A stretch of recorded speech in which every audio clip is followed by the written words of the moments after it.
समस्त को मोर नमस्कार मु दीप्ति आपण मानक स्वागत करुछि मो यूट्यूब चैनल डीएस एम्बिशन को। विभिन्न समय सरकार भिन्न भिन्न वर्गर लोकंग पई भिन्न भिन्न स्कीम घोषणा करिथांती।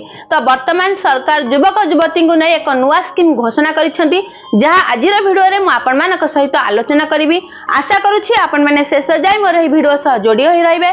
वीडियो भलो लागिले लाइक करिवे शेयर करिवे। जदि हम चैनल को नुवा करी विजिट करूछंती तबे सब्सक्राइब करिया को भूलिबे नै। ग्रामांचल और सहरांचल युवक युवती किपरि व्यवसाय रे विपुल सुजोग पाई परिबे निजे आत्मनिर्भरशील होई परिबे सेथि लागि एक नुवा स्कीम अनुमोदन करिसेंती जहा होची स्वयं स्कीम। यही योजना रे जेउ युवक युवती शामिल हेबे सेमान को 1 लाख टंकार ऋण बिना सुध रे मिलिबो जहा को से माने 4 वर्ष मध्य रे परिशोध करिवे जहा बैंक माध्यम रे एही ऋण को से माने पाई परिबे। 18 रु 35 वर्ष रो युवक युवती माने एही योजना रे शामिल होई परिबे।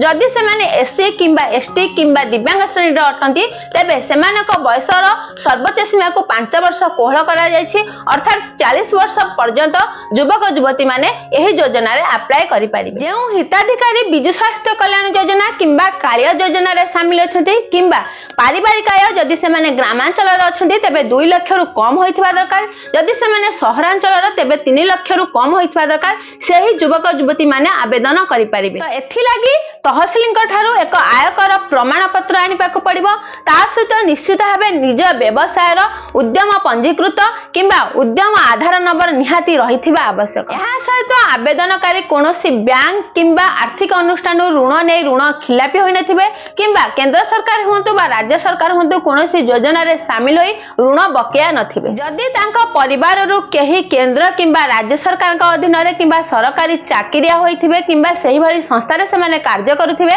ताले सेही परिवार मध्य एही योजना रे आवेदन करि परिबे नाही। परिवार रो जणे सदस्य एही सुविधा पाई परिबे अर्थात परिवार रे एकाधिक युवक युवती रहुथिले मध्य जणे ही केवल एही योजना रे शामिल होई परिबे। तो प्राथमिक पर्याय वर्तमान राज्य सरकार ग्रामांचल रे 1 लाख युवक युवती और सहरांचल रे 50,000 युवक युवती को एही योजना रे शामिल करिया को लक्ष्य रखिचंती।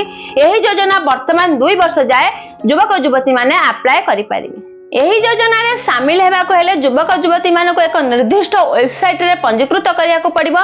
जदि से माने एही वेबसाइट रे पंजीकृत करिबा परे बैंक माध्यम रे सिलेक्शन होती तेबे तांको प्राथमिक स्तर रे 1 लाख टंका पर्यंत ऋण सुविधा पाई परिबे। जेउ ऋण को से माने 4 वर्ष मध्य ने सुजिबे सेमाने को कोनोसी सुध देबा को पड़िबो नाही। जदि आवेदनकारी कोनोसी कारण ऋण खिलापी होंती तले राज्य सरकार बैंक पाखरे ग्यारंटी रहिबे अर्थात राज्य सरकार तांकर सेही ऋण को परिशोध करिवे। एथि लागि आवेदनकारी को कोनोसी लोन प्रोसेसिंग फी किंबा बंधक रखिया को पड़िबो नाही किंतु आवेदनकारी निश्चित भाबे निज व्यवसाय रो डीपीआर सह मार्जिन मनी को दाखल करिया को पड़े। यहा थिला स्वयं स्कीम। तो एही स्वयं स्कीम रे केउ माने आवेदन करि परिबे केउ प्रकार योग्यता रहितबा आवश्यक आवेदनकारी को केउ प्रकार सुविधा सुजोग पाई परिबे।